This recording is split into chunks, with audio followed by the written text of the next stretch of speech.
Chapter 1. Country Boy.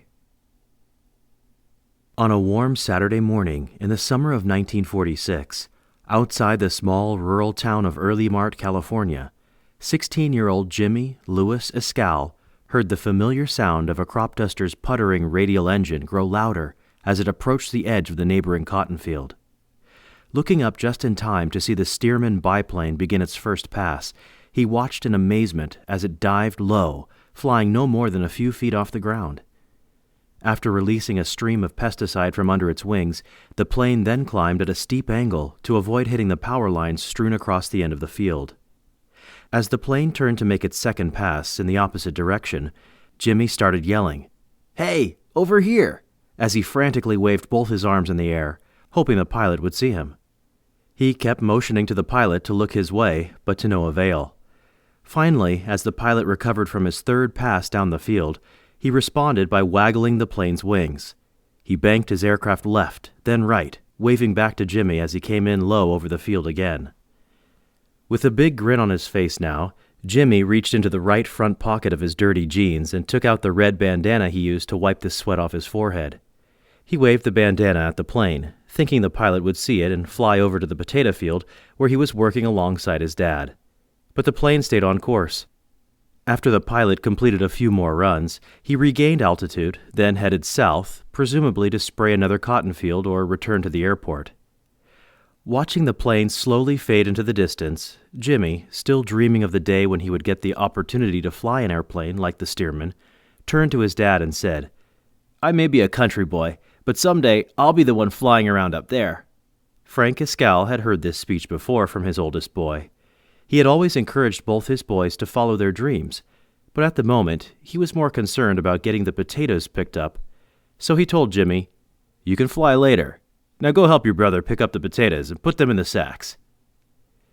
Even though Jimmy enjoyed his life in the country, especially during the summer months when he and his younger brother Bobby earned some extra spending money working in the potato field, his aspirations of wanting to be an aviator had become evident early on.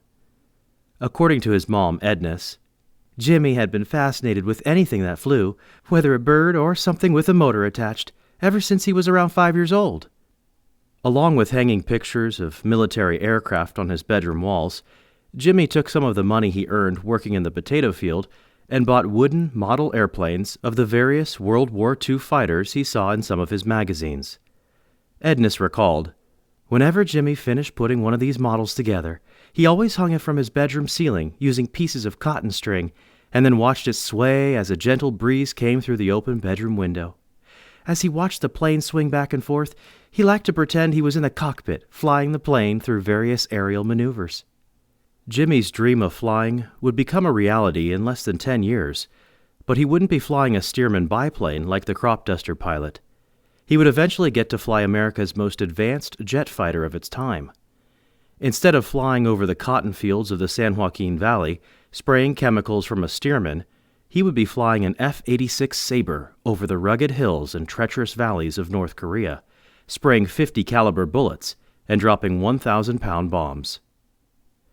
When Jimmy was born at Fresno County's General Hospital on November 7, 1929, Frank and Ednis never would have guessed their son's life would culminate in the defense of a small nation half a world away.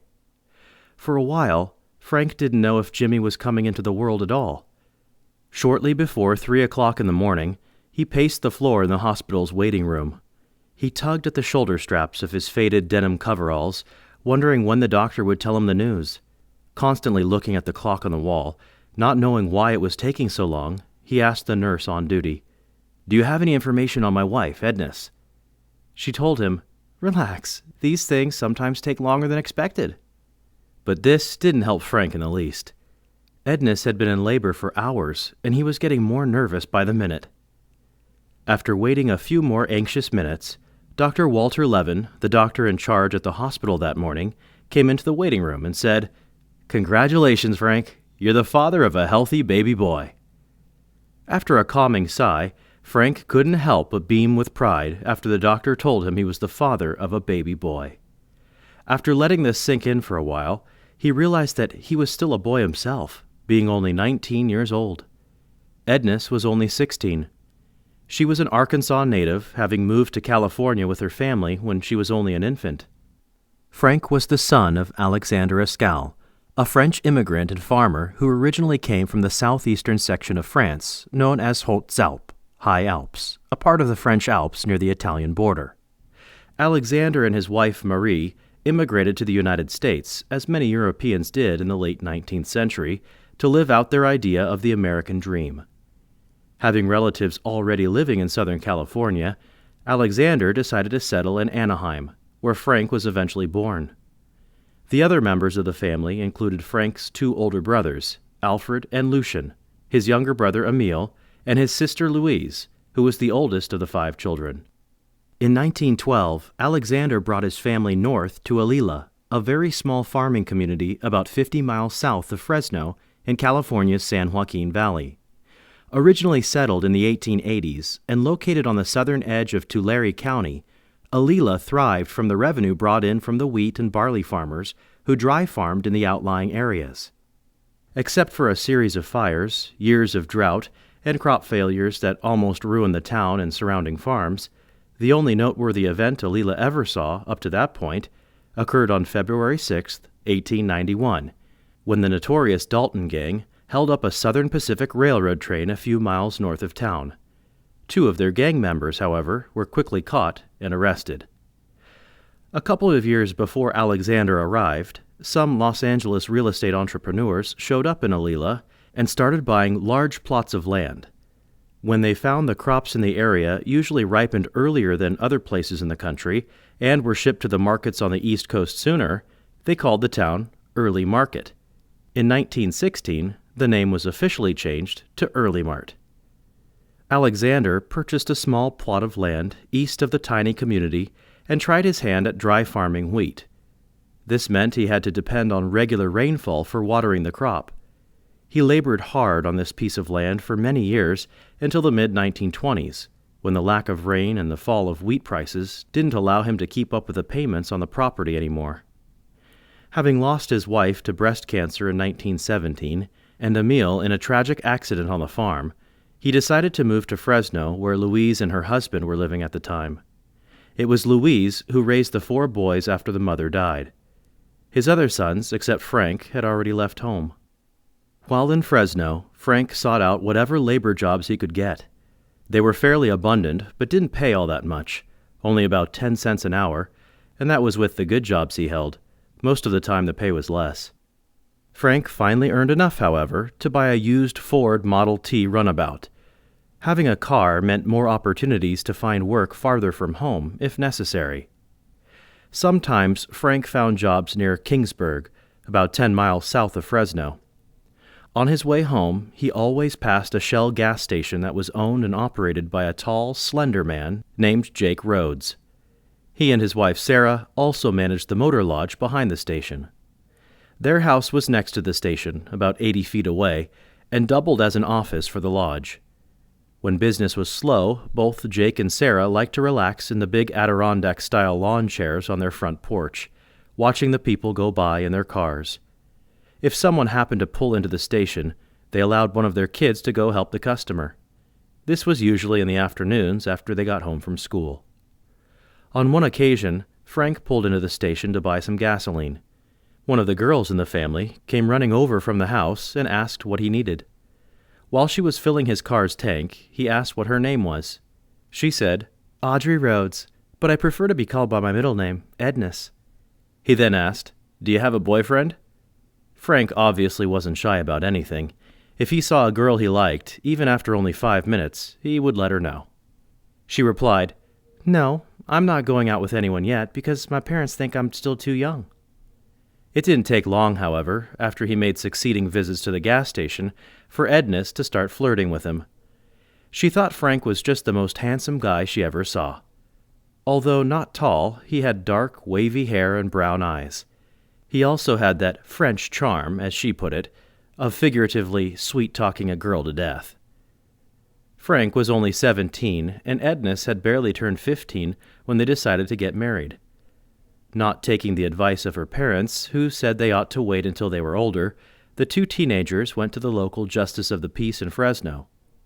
But at the office of the Justice of the Peace, Frank and Ednis were told the laws in California didn't allow anyone their age to be married. Undaunted by this disappointing news, they were determined to find a way to become husband and wife. Frank had heard from one of his friends that Arizona allowed people their age to get married, so they got in his car and traveled all the way to Yuma, where they found a Justice of the Peace who would perform the ceremony. However, one small problem stood in their way. The groom had to be at least 18. But that setback didn't discourage Frank. On the paperwork they were required to fill out, he just put 19 as his age. Since nobody bothered to check his identification, they went through the quick ceremony and were declared legally married. Frank and Ednis didn't have any time for a honeymoon, though, or enough money for one. It didn't matter anyway, because Frank had to return to Fresno and get back to his job. No one knew they went to Arizona because they had eloped. When they got back, Ednis's parents weren't too happy, but they figured nothing could be done about the situation. It took them a while to get used to the idea that their little girl was now a married woman.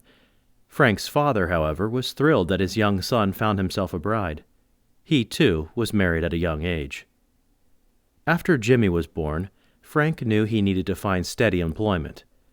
Although he didn't have a high school education, he did have farm labor experience. He wanted to find a job that lasted more than one season before having to look for another. So Frank decided that he would return to Early Mart, where he grew up, and helped farm with Papa, as he called his father. Frank only had a grammar school education because everyone in the family, except Louise, was needed on the farm.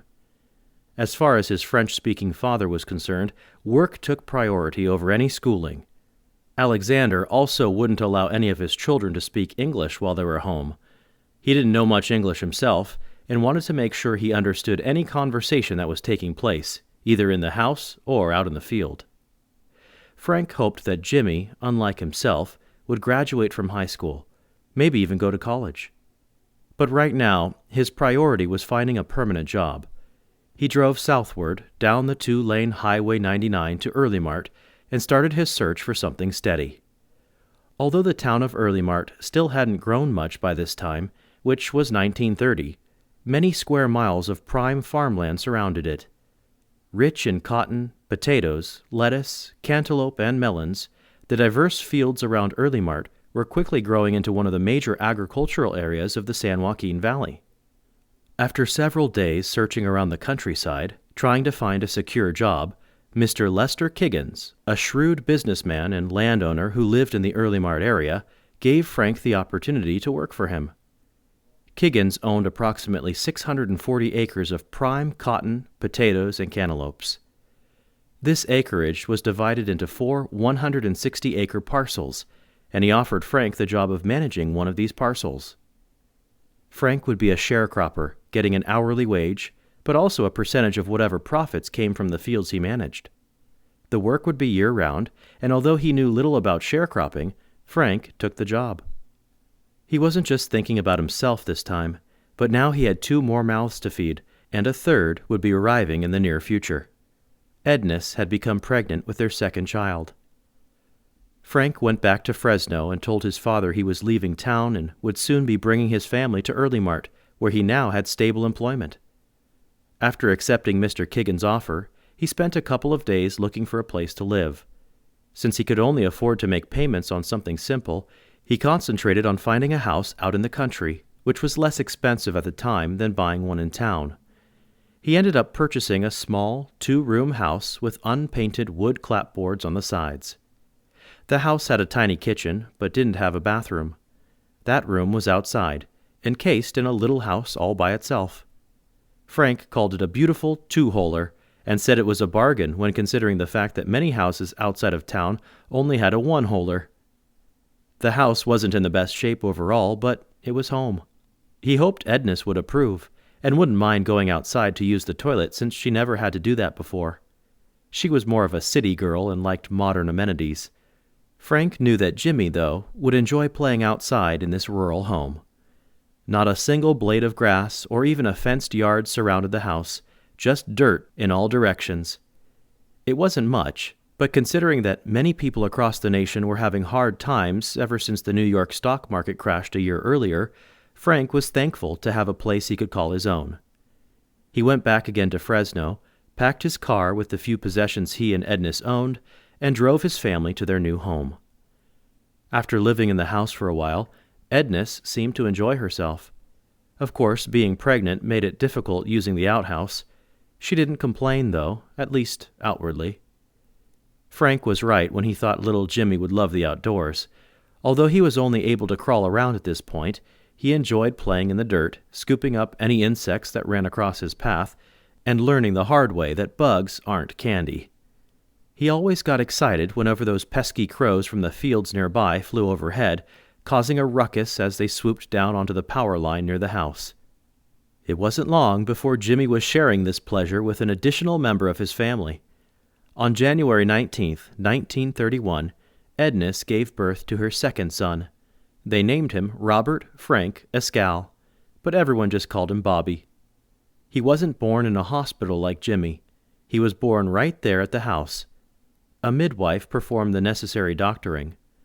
Early Mart wasn't an incorporated city, and therefore, except for a small post office, didn't have any local government services or even a hospital. The nearest hospitals were in Tulare, about 20 miles to the north, or in Fresno, which is further away. So, if a mother couldn't make it to one of these hospitals or didn't want to go, she would have an experienced midwife standing by to help her with the birth. In Bobby's case, Ednis decided to have him at home. Fortunately, everything went smoothly and there were no complications. Both boys, however, would be a handful for Ednis as they grew older. After working as a farm manager for a few years, Frank was starting to get a reputation for being one of the hardest workers in Early Mart. While Ednis spent all her time at home taking care of the two boys, Frank always got up long before sunrise and drove out to the farm he managed, which was closer to town than where he lived. A small shop was on this piece of property with all the necessary irrigation pipes stored outside, stacked together one on top of another, just like cords of firewood. An old tractor that had seen better days was parked nearby. Frank spent most of his time, if he wasn't plowing or tinkering with this tractor, looking after the crops. The fertile ground was more or less evenly divided into cotton and potatoes, with a number of acres for cantaloupes. As soon as it was light enough to see, Frank was out in the field placing the small irrigation pipes into each row. One by one, he would place the pipes into position, then made sure water flowed out of the pipe into the row. The water came from a ditch that was furrowed out with the tractor and ran along the width of the field. It was pumped up from underground and allowed to run into this small dirt canal. Each row of crops extended perpendicular from the ditch, running the length of the field. After placing the pipes, Frank walked from one end of the field to the other, making sure there weren't any dry spots that needed extra attention. He sometimes stopped and pulled out any weeds he saw encroaching on the crops, and filled in breaks with his shovel where the water broke through from one row to another. Frank treated this land as if it were his own. Just like his father before him, he dedicated his life to his work, and would soon pass this work ethic down to his two boys. Except for this commitment to his job, those boys were his pride and joy. After Jimmy became old enough to attend school, Frank and Ednis thought it might be best for all of them if they could live in town. Jimmy and Bobby could then walk to grammar school instead of having to find a ride. Also, Ednis was getting restless with the country life. She told Frank, "I need some time and space for myself, to be able to go visit friends sometimes, and not have to depend on you to take me into town." Usually, the only time he didn't use the car for work was on Sunday, so she had to wait until then. As soon as it could be arranged, Frank bought an inexpensive lot and had the house moved into town. It was easier than trying to sell it. Besides, he knew that he would never get a big price for his little two-room house. Jimmy would now be able to walk to school, as well as meet new friends. Frank wouldn't have to travel so far to work. Ednis could get away from the house and enjoy some free time when the boys were in school. The house still didn't have any bathroom or modern plumbing, but that didn't matter to most of them. When Jimmy and Bobby were old enough, they spent their summer vacations helping their dad on the farm. Here they saw their dad firsthand laboring away non-stop. His example of hard work inspired them in their own labor. From the time Jimmy was around 9 years old and Bobby was 8, They helped with weeding the cotton or picking up some of the freshly dug potatoes and putting them in rough burlap bags, or gunny sacks as they were more commonly called. They were still too young at this point to load the heavy sacks onto the truck that came down the rows, but they liked to help those who did, even though it slowed up the work schedule. As was his custom, Frank always paid the boys out of his own salary. He said, "This was my way of paying them an allowance. I wanted them to know what it took to earn real money, even though at their age they thought it was more fun than work." During one grammar school year, Jimmy came up with an idea of making some extra money. He persuaded his dad to buy some baby pigs. Jimmy told him that he and Bobby were going to raise the pigs and would sell them as soon as they were big enough. Jimmy didn't realize at the time how much dedicated effort that would involve, Frank recalled, but he was determined to give it a try. He had my personality and drive for hard work. Nothing was going to deter him in this business undertaking. Frank had raised a few pigs when he was their age and knew that little profit could be made. However, he would do almost anything to help his boys, so he bought some small pigs from a local farmer. Since his house had no place outside to hold these animals, Frank asked his neighbor across the street, who had an abundance of open space surrounding his house, if he wouldn't mind allowing his two boys to keep their pigs there. After discussing the matter for a few minutes, the neighbor agreed to let the boys raise the pigs on his property. Almost immediately, Jimmy started to find a way to get food for the pigs. He figured that if he and Bobby were going to make money on this venture, he would have to see if they could get free food somewhere. Otherwise, the food costs would bite into their profits. With the advice of his dad, Jimmy started asking the neighbors, but they didn't have enough leftovers. After thinking about the situation, he came up with the idea of asking the owner of the cafe in town if he would be willing to donate scraps of food. The owner was more than happy to assist this young businessman. He told Jimmy, "Bring your wagon to the back door, and I'll fill it with whatever scraps I have available." Excited to hear this, Jimmy, with Bobby trailing close behind, ran back to the house to retrieve their coaster wagon and brought it back to the cafe. They spent several weeks, mostly after school, taking turns pulling that little wagon up and down the dusty, unpaved streets of town, getting what Jimmy called slop for their growing pigs. After the pigs were sold, the boys made a small profit, but not the big amount of money they had hoped on getting. Frank remembered Jimmy saying to him afterwards, "It doesn't seem fair for all the time and effort we spent on this project." The lesson they did learn, however, was that it would take lots of hard work and determination if they were to succeed in whatever pursuits they took up later in life. Frank knew this to be true, but wanted Jimmy and Bobby to find out for themselves. Frank said, "It was one thing to tell them this, and another to let them experience it firsthand." Jimmy took all of his dad's wisdom to heart, and as he grew physically, he not only had more desire to succeed in whatever future business endeavors he and his brother started, but he also committed himself to his studies in school. He was always the studious one in the family, but now he dedicated even more time to his academic work. Throughout his years at Early Mart Grammar School, he excelled in all subjects, especially math. He also enjoyed participating in school activities, including taking part in school government. He was an outgoing individual who, according to his friends, never knew a stranger. He just enjoyed people and went out of his way to help someone in need, whether that was at school helping with another student's homework or running an errand for an elderly neighbor who couldn't leave her house.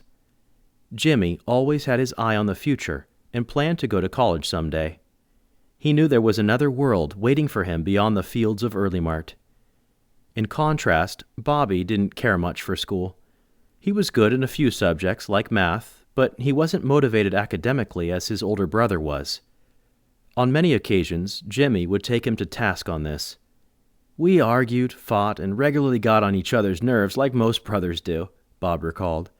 "But we respected each other and would always look out for the other." Of course, the one area each of them excelled in was sports. They enjoyed playing baseball and didn't have to compete with each other because they played at different positions. But it wasn't all studies or sports for these two rambunctious boys. When they weren't going to school, they enjoyed having a good time playing with other Early Mart kids. They spent much of their free time over at the Spurrier house, where Mr. and Mrs. John Spurrier were raising 5 boys and 2 girls. Mr. Spurrier owned a newspaper distributorship in Delano, a small town about 8 miles south of Early Mart. Other than her own boys, Mrs. Spurrier always seemed to have Jimmy and Bobby hanging around her house. She didn't mind, though, because she really loved kids and always enjoyed having them over to play with her sons. One of the reasons why they spent so much time at the Spurriers' house was because Ednis got tired of them chasing each other around their own house every day. She told them, "Go down the street and find someone else's house to destroy." Like most boys, Jimmy and Bobby had enough energy to make the power company jealous. In releasing some of this energy, one of their favorite group activities was on Halloween nights. Jimmy, Bobby, the Spurrier boys, and anyone else they could recruit went down the dusty streets of Early Mart after dark and without warning pushed over outhouses. Luckily, no one was using them at the time these young hooligans came trampling through their yards. "After toppling outhouses, we ran away as fast as our feet could move us," Bob remembered. "Being dark, we never did get caught." For one of the Spurrier boys, though, all this fast running on those dark Halloween nights must have had at least some positive benefit, because Lonnie Spurrier, who was 3 years younger than Jimmy, went on several years later to break the world record in the 880-yard run. Although not quite as adventurous as knocking over outhouses, being at the tent show, as the local youngsters called it, was the place to be in Early Mart during those long, hot summers in the valley. For only a dime, the two boys, along with their friends, entered a big canvas tent and sat on wooden folding chairs that were placed in the middle. The man in charge stood in the back, next to a small table with a film projector sitting on top. If he got it to work, which wasn't always the case, he would show old B-movie westerns. While kicking up dust, Jimmy and Bobby sat there enjoying their nickel popcorn, mesmerized by the exploits of Tom Mix, Tex Ritter, Red Ryder, and Hopalong Cassidy. Their imaginations ran wild. To them, this was more fun than swimming in the canal with the frogs, which was something else they did frequently during the summer. Sometimes, if there wasn't anything good playing at the tent show, the group of boys strolled down a couple of blocks to visit Orman Bryan, the friendly owner of the town general store. Orman was a short, stocky man with a bubbling personality. He loved to talk with anyone, young or old, who came into his store, whether they purchased anything or not. The boys always went there to catch a glimpse of his wooden racing boat, named Hell's Bells, which was usually parked on the side of the store. It wasn't fancy compared to modern racing boats, but it got the attention of young boys who thought anything with a gasoline engine in it was the ultimate toy. If there was one activity that Jimmy and Bobby wanted no part of, however, it was the nightly spider patrols. Having an outhouse in their yard meant sometimes having to get up in the middle of the night, go out the back door, down the steps, through the tall grass, and then enter that gloomy shack. Recalling this nightly adventure, Bob said, "Because there was no light to turn on, either Jimmy or myself, depending on who had to get up, brought his flashlight with him and carefully checked around inside for any black widow spiders before doing his business. We also had to filter through the old Montgomery Ward catalog lying on the floor, just in case any spiders crawled inside the pages.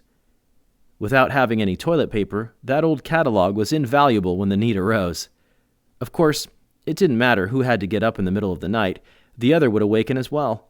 Because the house wasn't big enough for us to have our own rooms, we both shared the same double bed and usually crawled over each other to get out." The bathtub was another thing the boys had to share together. Actually, it wasn't a tub in the traditional sense, but more like a big galvanized metal wash bucket. Ednis recalled, "Usually once, or at most twice a week, I put this bucket in the middle of the linoleum kitchen floor, right next to the large wood-burning stove. I then put a big pan of water on top of the stove, stoked its belly with small strips of wood, and then waited for the water to get hot. After it was heated, I poured the hot water into the bucket and repeated this process until the bucket was at least halfway full, which seemed to take forever. Next came the decision of who would be first. Normally, Jimmy went first because he was the oldest, but sometimes whoever was the cleanest would take their bath first. Otherwise, the boy who went second had to sit in a muddy pool of water, and the bucket wasn't cleaned out between baths. Most of the time, though, the boys argued so much that the water got cold before they decided, and then no one wanted to go first. Eventually, but not until the boys were in high school, that metal wash bucket got stashed away permanently. That was when Frank had a small bathroom addition put onto the house along with a septic system.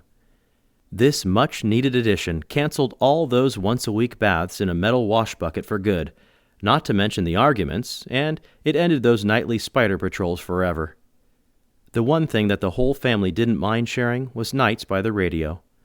Every evening when Frank got home, and after eating dinner, the family sat and listened to their favorite shows. Bobby liked to hear the westerns mostly, such as The Adventures of Red Ryder, Wagon Train, and Death Valley Days. Most of Jimmy's favorite radio shows dealt with adventure or flying, like The Adventures of Superman and The Green Hornet. The whole family, including Frank if he didn't fall asleep by this time, liked to hear I Love a Mystery or The Shadow, which always had the boys' utmost attention. Besides these shows, the highlight of the week for Jimmy and Bobby was when they sat down on the braided rug in the living room and listened to Captain Midnight, an adventure show about a secret government agent known as Captain Midnight, who flew his airplane fighting against the evil Ivan Shark and his daughter Fury. At the end of each episode, the announcer gave a secret coded message to all those kids in the radio audience to figure out. But the only way the message could be deciphered was by ordering the codograph, which was a gold metal badge with a dial in the middle that, when turned to the numbers given at the end of each show, revealed to a corresponding letter. But the codograph was only available by sending in the foil top from a jar of Ovaltine, the sponsor of the show. Not to be left out of the action, the boys somehow talked their mom into buying a jar of Ovaltine. Neither of us liked the stuff, Bob recalled, but it was that foil top we wanted, and not those malt-flavored crystals inside the jar. We didn't mention this to our mom, of course. The boys soon received their codograph in the mail, along with the Captain Midnight Secret Squadron codebook and membership manual that was included, and used it several times in later Captain Midnight episodes. But when other premiums were offered, such as the flight commander's ring that Bobby wanted, the boys didn't dare ask their mom for more Ovaltine. That's because the first jar was still sitting on an open shelf in the kitchen. When Jimmy wasn't listening to his favorite shows on the radio at night, or seated at the kitchen table doing his homework, he was in his bedroom quietly putting together his wooden model airplanes. Except for those aircraft pictured in his magazines, Jimmy never had the opportunity to see a lot of real airplanes at the time. There just wasn't a large number of aircraft that flew over the Early Mart area, even though an emergency landing field existed west of town. All that changed, however, along with several other dramatic changes, after the Japanese attacked Pearl Harbor in Hawaii on December 7, 1941. Soon after the news of the attack, some of the men in the area rushed to sign up for the military. People in the community started to worry that the Japanese might attack California next, but this concern subsided very quickly, almost as soon as it began. However, for those living in the Southern California area, a small wave of panic started to take foothold in many cities. The Japanese-American population in Los Angeles and the surrounding cities were starting to be treated by some people as the enemy. Locally, however, it was just the opposite. There were farmers of many nationalities in Early Mart, with a large percentage of them Japanese-American. With the exception of a few rare incidents, everyone got along well with one another. Nevertheless, on February 19, 1942, President Franklin D. Roosevelt signed Executive Order 9066, which required all Japanese-American citizens to put their affairs in order because they were going to be picked up and taken to relocation centers across the nation. Those living in the Los Angeles area were eventually sent to a place called Manzanar in the Owens Valley of California. The Japanese Americans living in the Early Mart and Delano areas were taken first to an assembly area in Fresno at the Fresno Fairgrounds. They were then sent to internment camps at Jerome, Arkansas, where they would stay until the end of the war. One of these Japanese American farmers owned the farm next to the one Frank managed. Frank was well acquainted with this farmer and his sons, who worked regularly alongside their father. One of his sons was about the same age as Jimmy, another about the same age as Bobby. The farmer's name was Tsurumatsu Nagatani, and he first started a farm in the area around 1912, about the same time Frank's father arrived. But that didn't matter to the government. He and his entire family were loaded onto a big army transport truck, like the ones used to carry soldiers, and brought to the assembly center in Fresno. Remembering this incident, Frank said, "It made me sick, watching a good friend and hard worker taken away like some common criminal. I wanted to do something, but my boss, Mr. Kiggins, was more interested in making a profit for himself than in helping anyone else, no matter what the situation was. Fortunately, another early Mart farmer promised to take care of Mr. Nagatani's farm and run it while he was gone. It was waiting for him and his family when they returned after the war ended. Most Japanese-American farmers across California, however, weren't so lucky. Around the same time all these events were taking place, the United States Army Air Corps started to establish or expand training bases around California. One of these was Minter Field, located near the town of Shafter, and it became the largest training base on the West Coast as the war progressed. It was about 12 miles north of Bakersfield and was a basic training facility for aviation cadets. They were taught how to fly the consolidated Vultee BT-13 Valiant, a basic trainer, BT, that introduced fledgling pilots to modern military aircraft. Unlike the Stearman biplane or the Ryan P-22 primary trainer, which had an open cockpit, fixed landing gear, fabric wings, and was designed to teach those with no flying experience, the BT-13 had a bigger radial engine, more horsepower than the P-22, and an enclosed cockpit, metal wings, and controllable pitch propeller. In flying this aircraft, the pilots got a feel for what they would be flying next in advanced training. Although the BT-13 still had fixed gear, it was a heavy-duty aircraft that could take a lot of punishment. The landing gear in particular was designed to absorb the many hard landings that the student pilots were sure to make.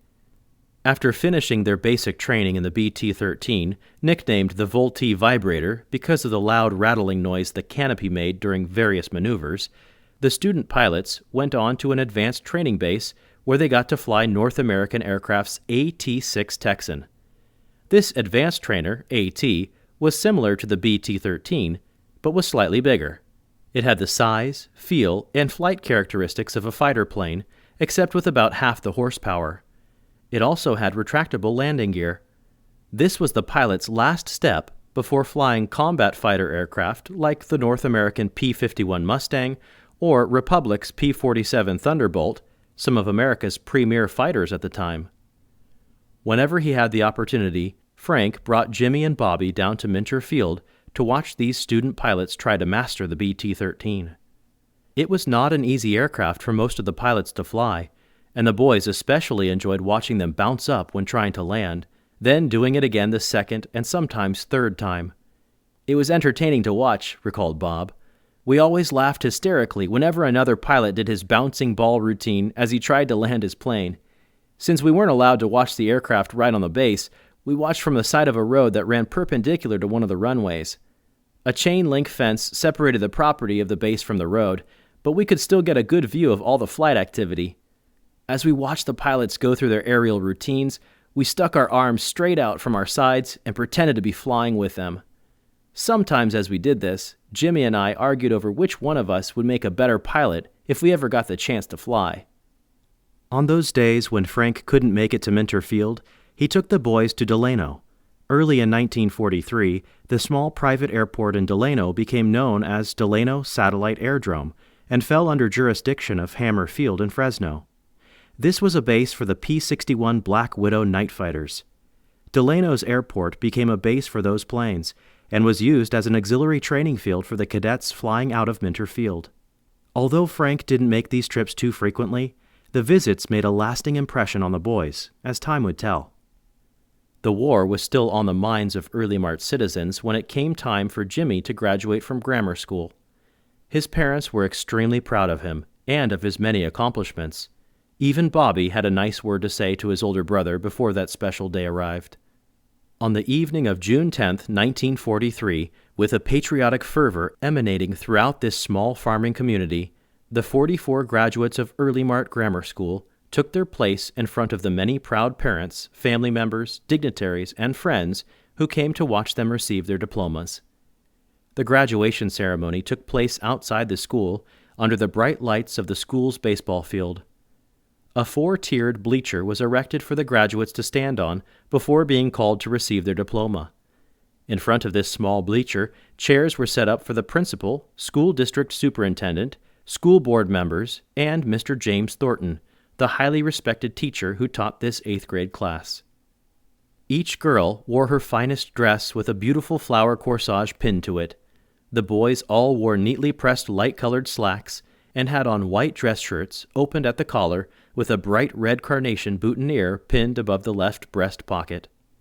Standing on that bleacher, facing all their relatives and friends, the graduates looked more nervous than excited. After the speeches were made, and before the graduates were given their small paper diplomas, an award was given out to a graduate by a man in uniform representing the American Legion. This American Legion School Award, as it was named, was given every year to a special graduate of Early Mart Grammar School. The award was a heavy, round, solid bronze medal 3 inches across. Embossed on the front were a World War I soldier and sailor, each holding rifles and facing in opposite directions. On the back of the medal, an eagle with wings outstretched was clutching a plaque with the words, American Legion School Award. It was also given to other grammar and high school graduates across the nation who met the criteria that the award represented. Before announcing who won this coveted award, the American Legion representative explained the requirements needed to receive it. He said, "The American Legion School Award goes to the graduate who has shown the highest qualities of citizenship. It emphasizes courage, honor, leadership, patriotism, scholarship, and service to the community. The deserving one who receives this medal tonight has met those requirements as determined by his teacher and fellow classmates." He then announced the name of Jimmy Louis Escalle as the 1943 recipient of the American Legion School Award. As one can imagine, Frank and Ednis were both ecstatic to hear their son's name announced as the winner. Jimmy went up to the platform where the representative was standing, shook his hand, and graciously accepted the award. Bobby came up to him afterward, and in his own special way of congratulating his brother, softly punched Jimmy's shoulder for a job well done. Yet none of the people who were gathered under the bright lights of the baseball field that evening could have predicted the significance of how these qualities, on which the award was based, would eventually be played out in this boy's future. Not only would Jimmy carry these traits throughout his upcoming high school years, he would also ultimately embody each one several times over in a place that was far beyond the fields of Early Mart.